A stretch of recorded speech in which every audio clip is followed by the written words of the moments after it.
Problem 1. It asks you to tell the sum of the measures of the interior angles of a hexagon. Now, there's a basic formula here. We'll go ahead and look at the formula and then see where it comes from. So it says a hexagon, so we need to know that a hexagon is 6 sides. That's a shape that has 6 sides. It's a polygon with 6 sides.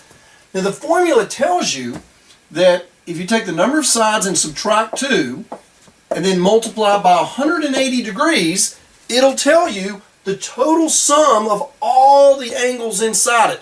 Just like you know in a triangle, the sum of all the angles is 180 degrees, this formula will tell you the sum of all the angles inside any shape you want of any type of polygon. Now in this case we have a 6-sided hexagon. So n stands for the number of sides, so we do 6, take away 2, times 180.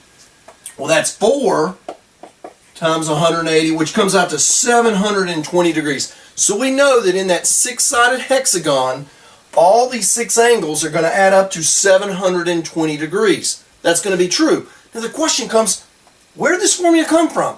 Well, if we take a 6-sided shape, 1, 2, 3, 4, 5, 6. Okay? It didn't say it was a regular hexagon, just any hexagon, any polygon with 6 sides. Well, if we just start in a corner right here, and we just connect it to some other corner, some other vertex over here, boom, I connect it right there.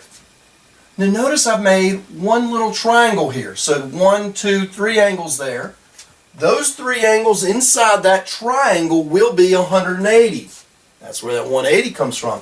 Now let's look, if I connect it to another corner here, there's a second triangle. If I connect it to this other corner, it breaks it into 2 more.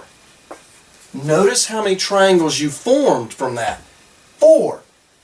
Notice that you and I did 4 times 180 because we're basically going to come out to be 4 triangles inside of that hexagon.